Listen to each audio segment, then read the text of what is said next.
Yesterday, she was dressed up as the Super Bowl princess. Yeah. Yeah, that was awesome. And now she's, I guess, a Pokeball. Yeah. Love her outfits. I love her. She's my favorite comedian that goes by Amy. She writes her own jokes. So, give it up for Amy Thompson, everybody.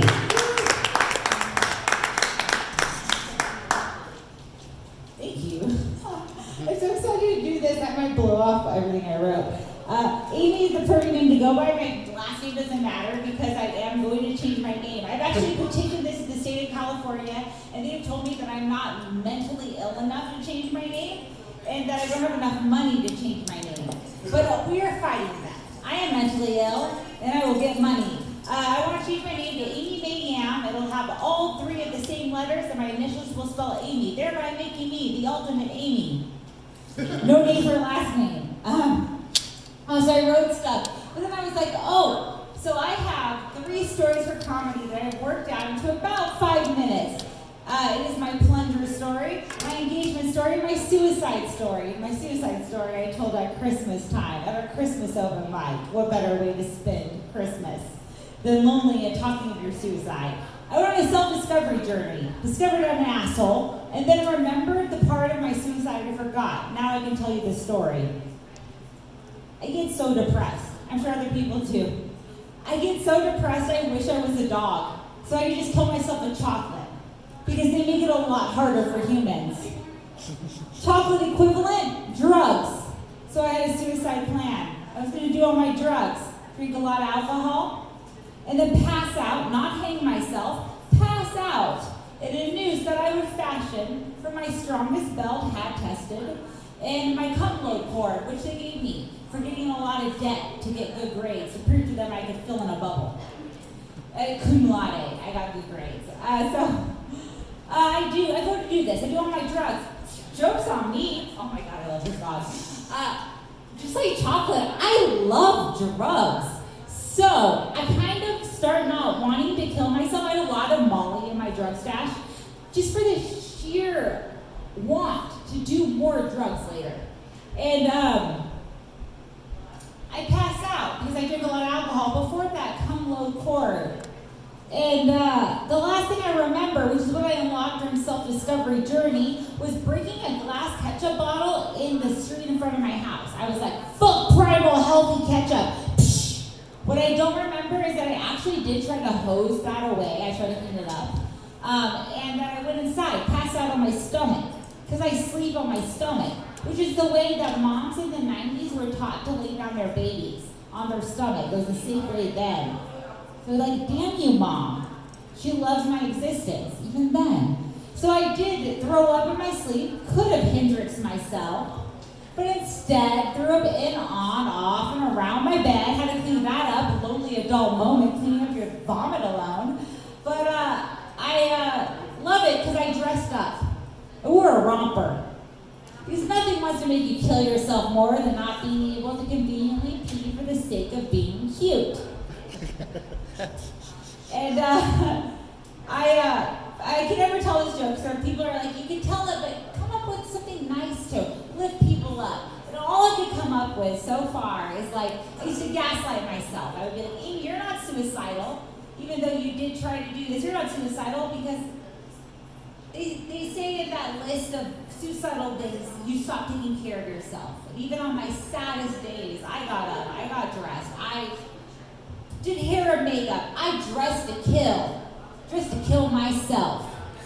And like one of those birds, like I'm gonna rise up from ashes, so I rose up from vomit. I found comedy. I'm doing better now. So I'm gonna go to my regular set. Let's see.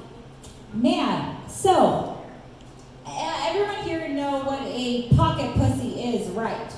Yeah. I'm not selling them someday. But that's not my merch right now. But pocket pussy.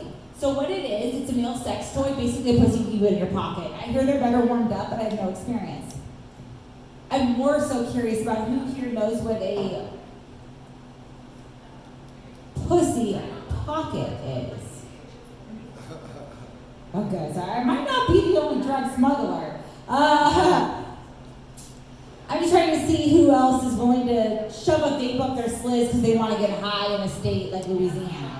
As I travel. Speaking of travel, I want to travel more, but I don't have the money to, and I'm always alone. And I've seen enough movies to know sometimes when girls travel on their own, it's not always great. I don't want to wake up sewn to someone's asshole. But I do want to join the Mile High Club. And I've gotten close. I got to give a hand job to a guy on a plane. Got to. I got to because it made me a hijacker. I'm getting so close to that Mile High Club.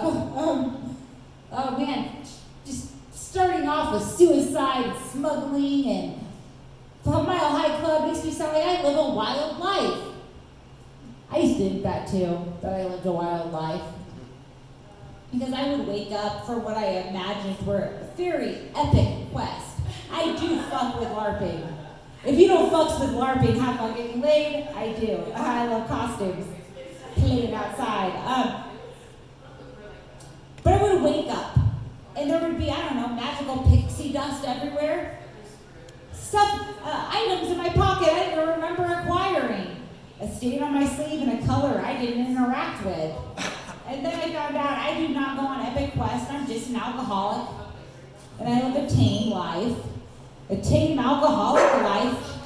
This is evidenced by the fact that I drive safe because I don't want to spill my drink. See, I can drive safe. And I don't get road rage. Even like when a car zips past me on the freeway and they're covered in dirt, terrain, and shit. I don't get mad, even if they cut me off. I can't front on that. They know where they're going. My car's not dirty with dirt and terrain and stuff. My car is just dirty with bird shit because I like to park under trees. Because I need that shade. Because it gets hot in Sacramento. It gets taller manslaughter hot. If you leave shit in your car, it'll melt or it'll die. And we break records. We get up to 112, 115. We were 70 degrees yesterday. You guys have snow in the streets. We're breaking into that summer. I found out last year, you can have a flat chest, don't get boob sweat, it accumulates. Just straight waterboard my clit all summer. It was like, got to be a real Guantanamo Bay, super swampy in the pussy region. And damn, gotta look for someone to torture, but wrong kind of hot girl summer, too literal, too swampy. Man, and that's okay though, I don't need that, because I'm not gonna get married, I think. It's like, I love the idea of it, but 50% chance it ends in divorce? Oh shit, I don't want that dick debt, because I have yet to have dick good enough to get in debt over. And I don't want to, the debt that I've had is bad enough. I don't want to get fucked twice. And Valentine's Day, I figured out my favorite premarital position is probably just out of wedlock. And my favorite kind of sex is not oral. Close though, it's premarital. And I love bastards. My best friend's a bastard. My mom was a bastard. A lot of the people I love are bastards. And every good episode of Game of Thrones was due to bastards. So I would just hate to think if more people got married, that'd be a shittier show. My parents are still happily married, so I can assure you drinking problems will occur, whether or not your parents are married. Actually, I do want something though for Valentine's. All right, I just want, this is so real, a loving and comfortable relationship that's so loving and comfortable that you have gross, good sex. Like, you're not afraid to be gross because it's so loving and comfortable. Dan, I'm just looking at so many comedians, so we're all single, huh? We're all single? Nope. I'm not. I live with married parents, and so I know there needs to be a point that you get older and they're like, fuck you, bitch, get out of the house, we're having gross good sex. So good it's gross. That's what I want. I don't want the commitment though. So I'm like, I know what I need. I need a friend with benefits that has streaming services I don't. Stars, Paramount Plus, and Crunchyroll. I am looking for you. I know. No one here can pay their streaming bills. Let's see. Oh man, no, that's it. Also, would not mind a guy that has some chips and a good jar opening arm. Because I have this like bedside jar of salsa just waiting for a guy with some scoops and a good jar opening arm. Man, this is all a guy crowd. Oh, we have girls in the back. Okay, good. Thank God. Because I can also use help you in my club. What was that? We're here too. Thank God. I know. I lose at this all the time, but it's so true. Female fucking clothes. The older I get, the more I realize they're misogynist. I had a beautiful dress on, someone mentioned the other day, yesterday. Beautiful dress. Pulled my back muscle trying to get it zipped up. Because I'm getting older. And the female misogynist companies are like, bitch, you 32? Gonna need some help getting that zipper up.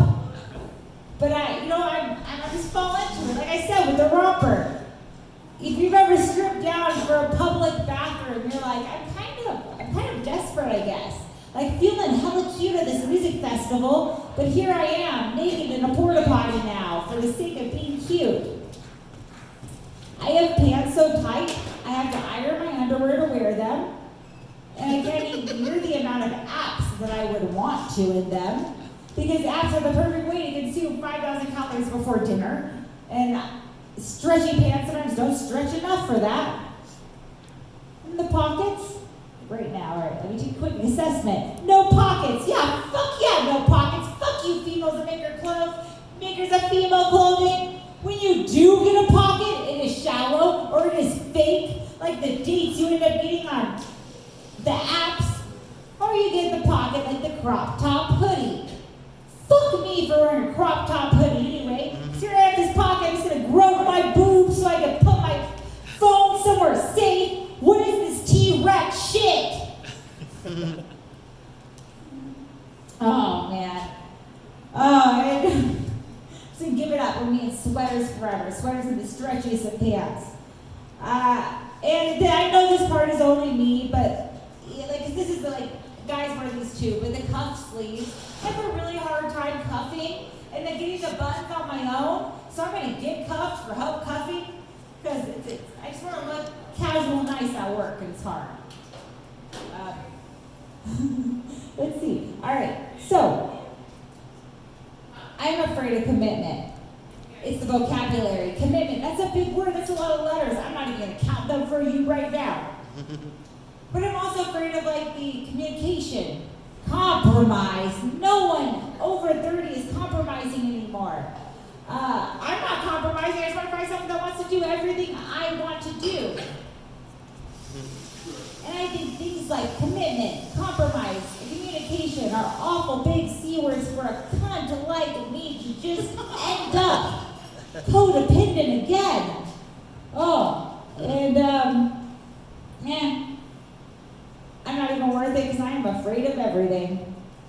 I'm so afraid of everything. The last time a guy went down on me, I asked him if I tasted like chicken. And he was like, huh, what? No, just regular pussy. And I'm like, that makes sense, I'm a regular pussy.